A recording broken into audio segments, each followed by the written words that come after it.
There is a kind of silence that does not bring peace.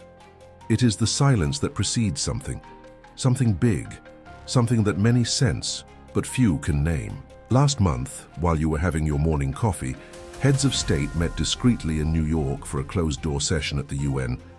No broadcast, no live coverage, just a cold, formal statement on climate change, artificial intelligence, and global security. But anyone who knows history knows that real earthquakes do not begin with loud bangs. They begin with whispers between powerful men.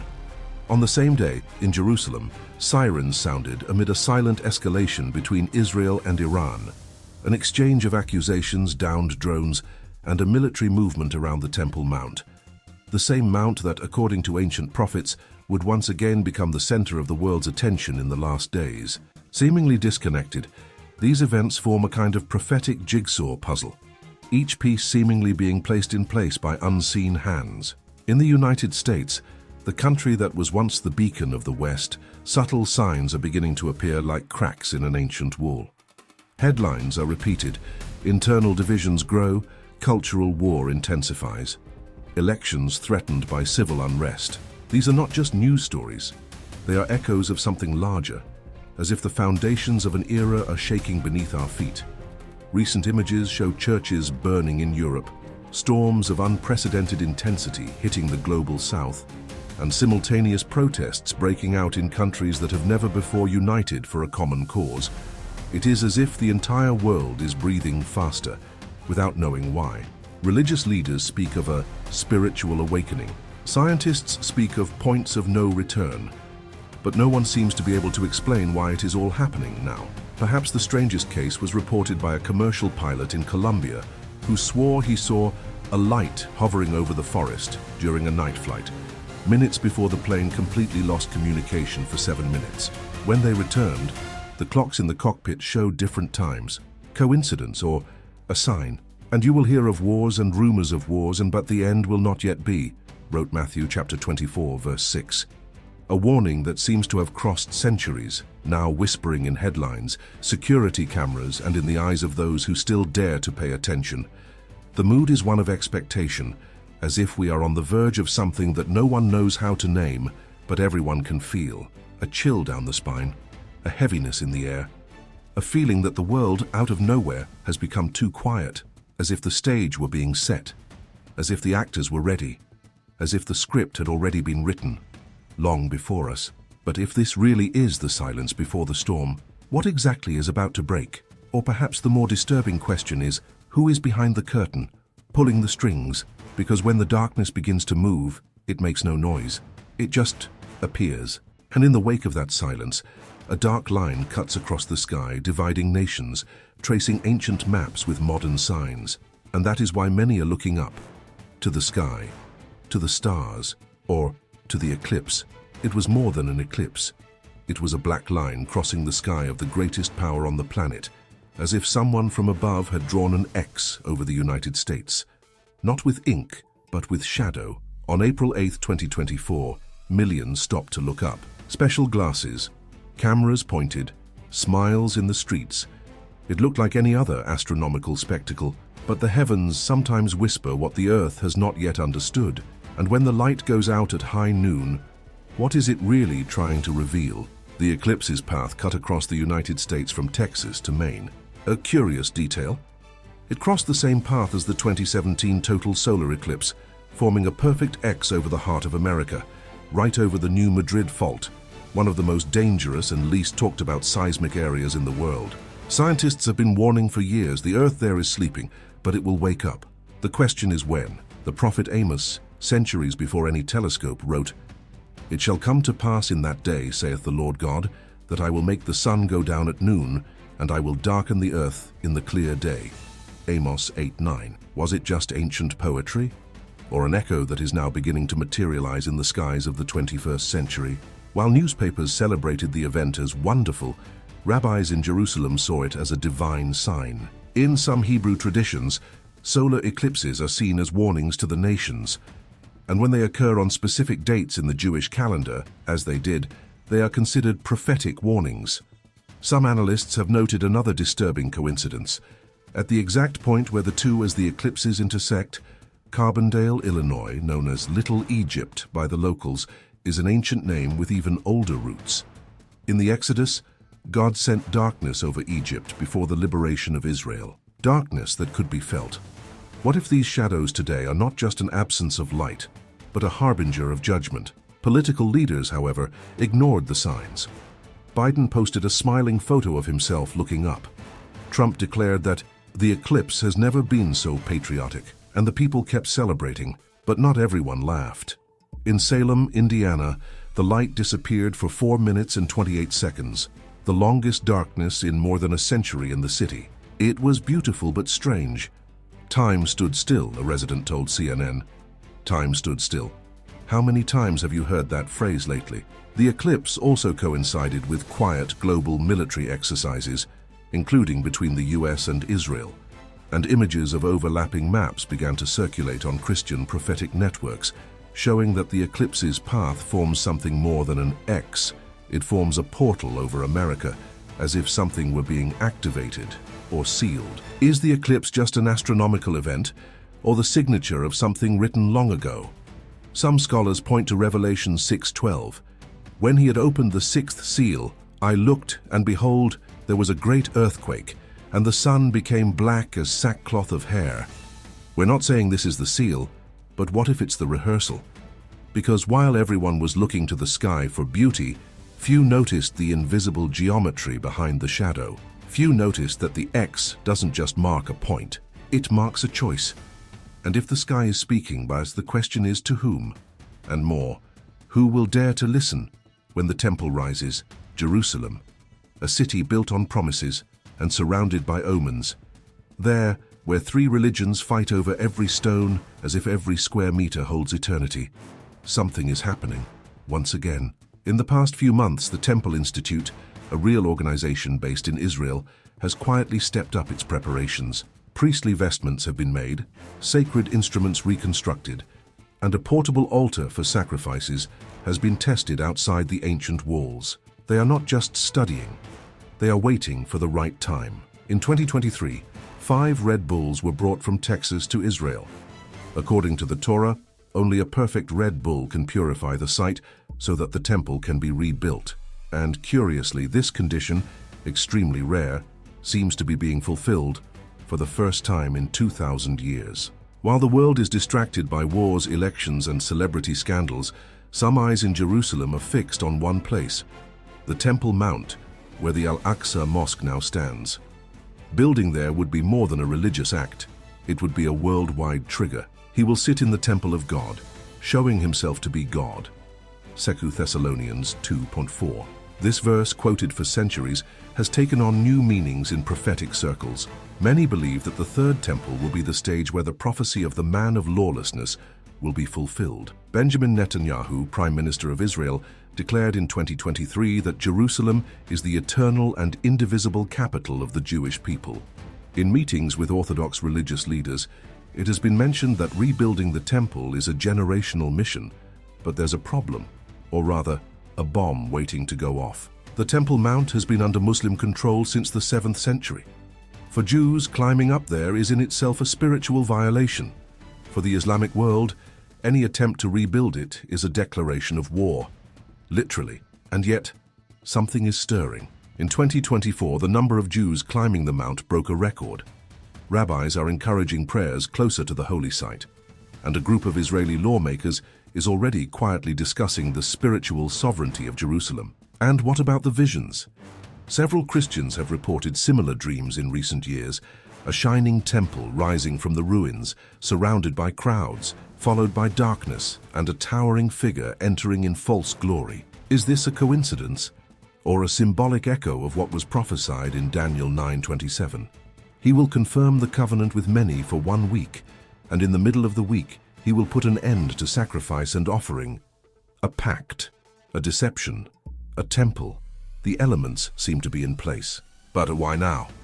And why, of all nations, has the Vatican maintained constant contact with religious leaders in Israel, even suggesting an inter-religious dialogue around the mountain? What if the new temple is not just made of stone, but also of global symbolism? We are talking about a stage, A throne that once built will be disputed not only by men, but by much more ancient forces. After all, not everything that glitters in Jerusalem. It comes from the light of heaven. And while priests train in silence, while stones are washed and instruments consecrated, while there is talk of peace from the pulpits and war behind the scenes, a figure is already beginning to emerge in the shadows, and perhaps he is already among us. He has never left the scene. Even outside the White House, his name has never disappeared from the headlines, from barroom discussions, from church pulpits, or from the silent corridors of power. Donald Trump is not just a political figure, he has become a symbol. For some, the last defender of truth. For others, the harbinger of something much darker. In late 2023, as the world grappled with regional wars, climate disasters, and economic collapses, Trump officially announced his candidacy for 2024. But it was no simple candidacy. It was a messianic calling. I am the only thing standing between you and chaos. The words were spoken in a firm voice and were cheered as if they had come from Mount Sinai. Millions watched, and many believed. Entire churches prayed for him. Pastors declared that Trump was an anointed one, and even rabbis called him a modern Cyrus, referring to the Persian king who helped rebuild Jerusalem. But what if this anointed one is part of something even deeper, something that is not being said? Revelation 13 speaks of a beast whose deadly wound was healed, and after that, all the world marveled and followed the beast. Could this be just a spiritual symbol, or a modern-day mirror, reflected in leaders who, even after being politically destroyed, return stronger, more idolized, more dangerous? Trump has been banned from social media. His businesses have been investigated, and he has faced more than 90 criminal charges. But none of this has weakened him. On the contrary, it has only reinforced the narrative of a martyr, of someone persecuted for fighting against a corrupt system. In the depths of the internet, theories have begun to emerge. Images of Trump with digital halos, AI-generated videos where he appears as a godlike figure, saving the world from the apocalypse. But there is something even more disturbing. By 2024, the advancement of artificial intelligence has allowed the creation of hyper-realistic digital versions of Trump. Vocal clones, talking avatars, even online cults with AI sermons preaching in his name. A cult, yes, but not just a political one. A theological digital cult where faith and code intertwine. And behind all this, a question begins to echo. What if the true Messiah that many are waiting for is in fact the greatest of imitations? In John 5:43, Jesus declared, "I have come in my Father's name, and you did not accept me. But if another comes in his own name, him you will accept." An ancient warning, a door ajar for deception. But Trump is just a name, a face, a symbol. The phenomenon goes beyond him. It is the global rise of the charismatic figure. Men with loud voices, emotional speeches, promises of peace and order, while in the background the foundations of freedom begin to crack. And while the media divides between flattery and attacks, something is happening behind the scenes. He reaches out to religious leaders. He defends Jerusalem. He talks about restoring American pride, but he also talks about punishing opponents, silencing critics, mastering the chaos, and if it's not him, it will be someone else. The pattern has already been drawn. The figure rises, with a strong voice, an imposing appearance, and promises that shine like gold, but cut like a sword. Because every great stage needs a protagonist, and when the spotlights come on, someone always steps onto the scene. But what happens when this figure walks on towards the temple? There are moments when time simply stops, a second before impact, a blink of an eye between life and what comes next. And in that silent interval, between the last breath and the next heartbeat, some come back, different. Reports of near-death experiences are multiplying all over the world. They are not just old stories told by mystical grandparents in distant huts. These are testimonies recorded by doctors, pilots, soldiers, celebrities, and even inveterate skeptics who, for a brief moment, crossed the threshold of what we call reality and came back carrying something in their eyes.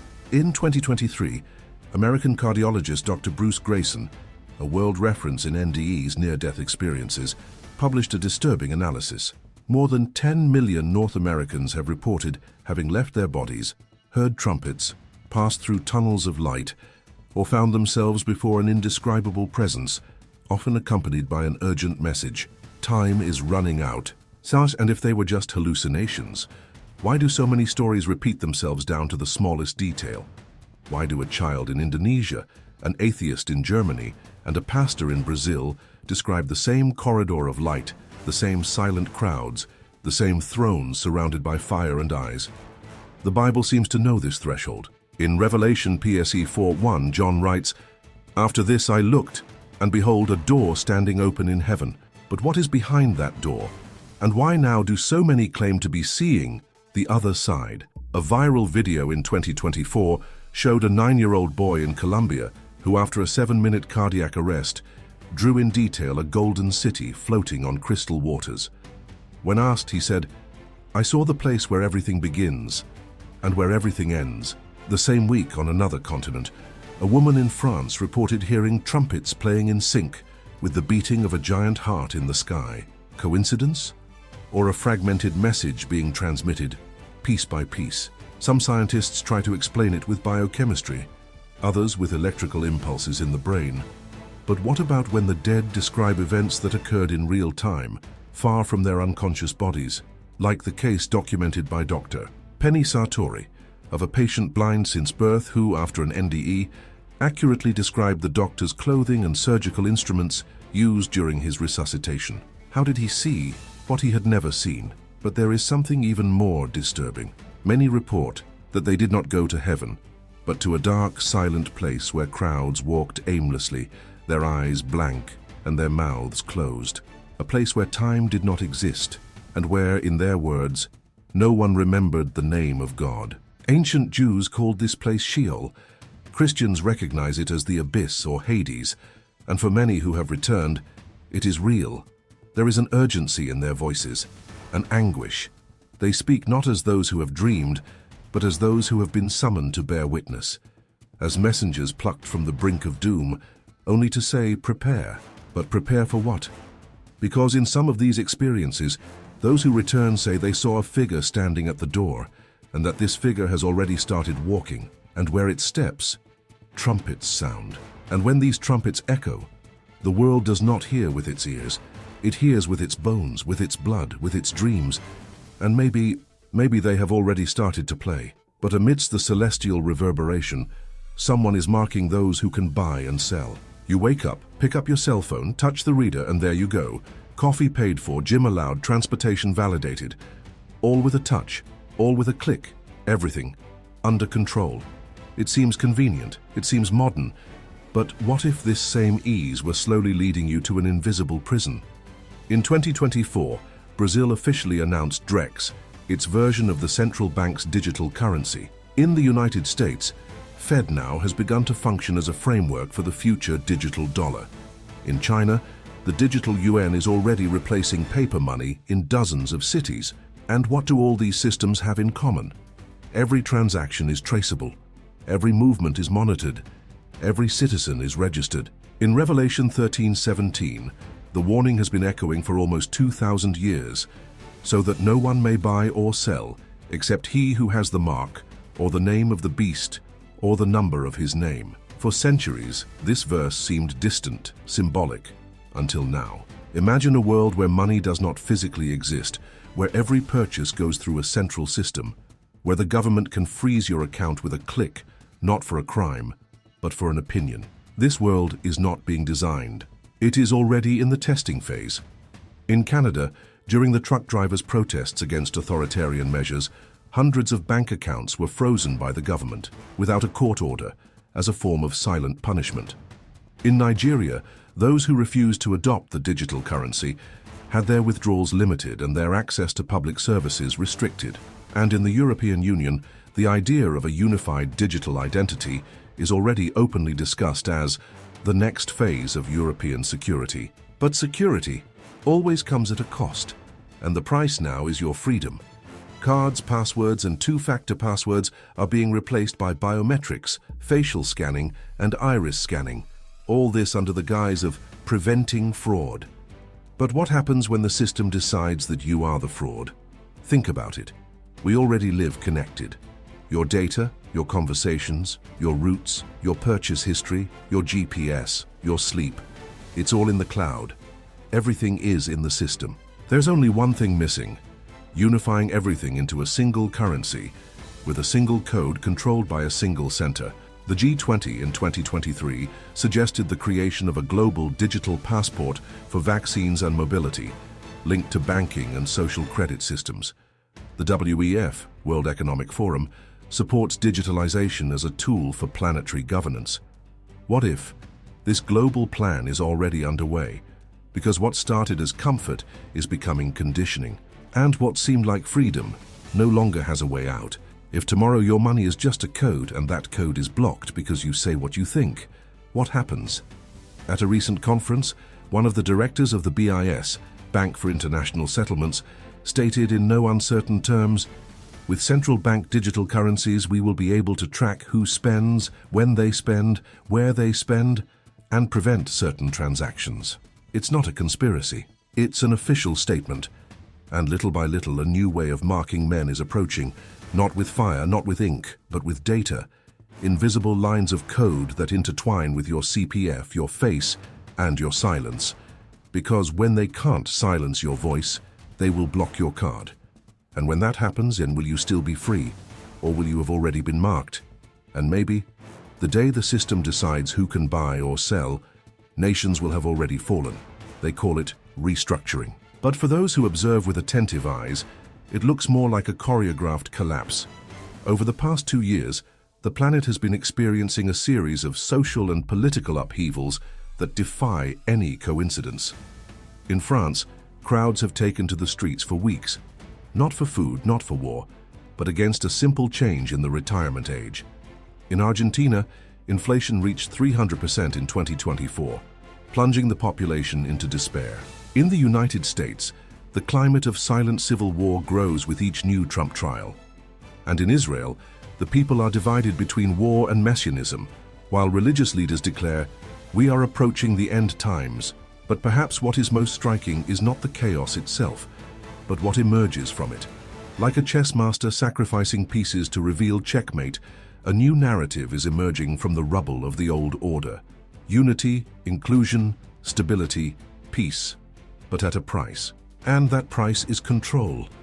During the Interfaith Peace Summit in Abu Dhabi in 2023, leaders of the world's major religions, Christians, Jews, Muslims, and Buddhists, signed a manifesto calling for the creation of a unified spiritual center.